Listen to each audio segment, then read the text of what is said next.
네, 수학이를 위한 배경 지식 강의 이어서 합니다. 오늘은 평균 얘기를 좀 해볼 거예요.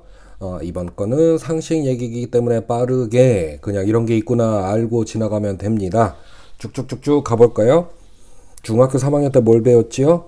네, 대표값과 삼포도를 배웠어요. 여기 대표값 있네요. 대표값은 뭔가요? 중학교 3학년 과정을 가르치는 선생님들, 네, 정리되셨죠? 대표값은 여러 자료들의 값들을 대표하는 숫자라고 생각하면 되겠어요. 여러 자료들의, 여기서는 별량이라고 얘기를 하죠. 보통 숫자로 된 자료, 여러 자료들의 대표 역할을 하는 놈이다. 됐죠? 그래서 중학교 3학년 때 그 대표값의 종류는 3개가 있다고 배웠습니다. 뭐뭐가 있나요? 여기 나와 있죠. 최빈값, 중앙값, 평균 이렇게 나와 있어요.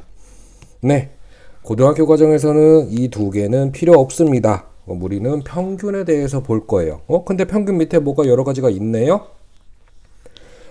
네, 아시는 분은 다 아시겠지만 모르시는 분은 깜짝 놀랄 평균을 구하는 방법은 하나가 아니었다. 평균을 구하는 방법은 되게 많다. 그렇죠? 여기 나와 있네요. 산술 평균, 기하 평균, 조합 평균, 가중 평균, 절삭 평균, 몇 평균 등등등. 평균을 구하는 방법 무지하게 많습니다. 왜? 평균 자체, 대표값을 구하기 위해서 자료를 요약하면서 뭐가 생기죠? 그 대표를 하는 값 사이 값에서 왜곡이 생기기 때문에 그래요. 그런 거에 대한 문제도 많이 나왔었죠. 자료가 어떤 식으로 구성이 되면 이거는 평균으로서 조금 문제가 있기 때문에 다른 값도 같이 봐야 된다. 그래서 삼포도라는 개념도 같이 나왔고요. 그렇기 때문에 평균을 구하다 보면 왜곡이 생길 수 있기 때문에 평균을 구하는 방법이 여러 가지가 있어요. 그 여러 가지 평균을 하나하나 구해보면서 이런 왜곡을 좀 보정해주는 역할이 있습니다. 그래서 평균의 종류는 이렇게 많고요. 그래서 이걸 언제 다 아느냐? 걱정하지 않으셔도 됩니다. 왜요? 고등학교 때 배울 거는 이 두 개만 배우면 돼요. 우리는 뭐만 기억하면 된다? 산술 평균과 기하 평균이라고 하는 것만 배우면 됩니다. 간단하죠? 네, 두 개만 기억해 놓읍시다. 그러면 바로 산술 평균 가볼까요? 네, 산술 평균 뭐라고 써 있는지 한번 보죠. 별량의 총합을 도수로 하는 평균이라고 되어 있는데 이게 뭔 소리냐? 우리가 일상에서 쓰는 평균입니다. 일상에서 사용하는 평균. 그쵸? 우리가 보통 평균 낼 때 쓰는 계산 방법을 그냥 산술 평균이라고 불렀구나. 그런데 이게 워낙 자주 쓰이고 사람들이 평균이 여러 개가 있는 줄 모르기 때문에 산술이라는 말을 빼고 그냥 평균이라고 썼던 거예요. 근데 알고 보니까 뭐다? 이게 산술 평균이라고 하는 정식 이름이 있더라. 됐지요? 네. 그래서 우리가 8과목 시험을 봤는데 학생 때 그 8과목의 시험 점수 평균 점수를 내죠. 어떻게 합니까? 8과목의 점수를 다 더하죠. 그게 별량의 총합이에요. 그리고 그걸 뭘로 나누나요? 과목수. 8과목 봤으면 8로 나눠야겠죠. 그걸 도수로 나누는 이런 평균입니다. 식이 복잡하게 나와 있는데 금방 해독이 됩니다. 같이 해독을 해볼까요? 평균을 보통 문자로 M이라고 많이 쓰는데 평균을 M이라고 하고 우리가 평균을 구해야 되는 자료의 개수, 즉 별량이 1, 2, 3, 4, 5, 6, 7, 8에 갖고 몇 개 있다? N개 있다. 그렇다면 1부터 N까지 요 자료의 값을 모두 더한 다음에 그걸 뭘로 나누나요? 그렇죠? 개수 N개로 나누면 됩니다. 이게 우리가 아는 산술 평균. 간단하네요. 그러면 이건 뭐냐? 고등학교 과정에서는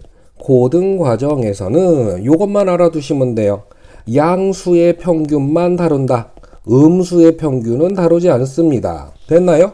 그 다음에 여기서 평균은 두 개의 수만 구한다. 되게 싱겁죠? 이 두 개의 평균 암산도 되겠는데 맞아요. 네. 그래서 우리는 여태까지 배웠던 평균을 산술 평균이라고 알아두면 된다. 그리고 고등학교에서는 딸랑 두 개의 평균을 구하는 것만 가지고 문제가 나온다. 쉽죠? 네, 산술 평균은 이런 거였습니다. 넘어가 볼까요? 평균이 하나가 더 있다고 했죠. 기하 평균입니다. 기하 평균. 기하? 기하 뭐죠? 도형에 관련된 평균이라는 의미로 알아두면 되죠. 도형과 관련된 평균이다. 이게 무슨 말이지? 좀 이따 설명할게요. 일단 뜻을 읽어볼까요? 별량의 곱의 거듭 제곱근. 산술 평균은 뭐였죠? 별량을 다 더했죠. 그런데 이거는 별량의 곱을 해서 거듭 제곱근이라는 걸 한대요. 자, 고등학교 수학에서 거듭 제곱근을 아직 익숙하지 않게 좀 낯선 분들 같은 경우에는 그냥 뭐라고 생각하셔도 된다? 제곱근. 곱해서 제곱근을 씌우면, 곱해서 루트를 씌우면 그게 뭐다? 여기 식이 있네요. 이게 기하 평균이라는 겁니다. 예를 들어볼까요? 자, 5하고 그 다음에 20이 있어요. 자, 그럼 5하고 20 요 두 개의 숫자를 더해서 반으로 나누면 이게 무슨 평균이다? 산술 평균이다. 그러면 25를 2로 나누니까 12.5가 되겠지요. 그런데 기하 평균이라고 하는 것은 얘네 둘을 뭐 해라? 곱하라는 거죠. 곱하면 20 곱하기 5 이게 얼마? 100. 100에다가 루트를 씌우면 얼마죠? 10이죠. 이게 산술 평균, 우리가 알고 있던 평균, 새로 배운 평균, 기하 평균의 계산 방법은 간단하다. 그리고 고등학교 때는 몇 개의 숫자의 평균을 구하는 것만 한다. 두 개의 숫자의 평균을 구하는 것만 하니까 딸랑 두 개 있으면 곱해서 루트 씌우면 이게 곧 뭐다? 이게 바로 기하 평균이다. 됐나요? 그런데 우리는 선생들입니다. 그럼 애들이 왜요? 왜 평균을 이렇게 구해야 되죠? 라고 하면 납득할 만한 설명을 해줘야 되죠. 네, 학생들은 이것까지만 알고 있으면 돼요. 그렇지만 선생님들은 더 정확하게 그 이유까지 설명을 할 수 있어야 됩니다. 방금 전에 제가 뭐라고 했나요? 기하 평균은 도형과 관련된 평균이라고 얘기를 했지요. 네. 그러면 이게 도형과 관련된 평균이라고 어떻게 해석을 하느냐? 요 밑에 두 개의 도형이 보이지요. 직사각형과 정사각형이 있네요. 그쵸? 그리고 여기에 길이도 다 보이시죠? 그래서 둘 다 도형의 넓이는 16제곱센티미터예요. 자, 그러면 일단 이거를 없다고 생각하고 왼쪽에 있는 직사각형만 볼까요? 가로의 길이는 얼마? 8이에요. 세로의 길이는 2인 직사각형입니다. 그러니까 넓이가 16이 나오겠죠? 그러면 여기서 이렇게 물어볼 수가 있어요.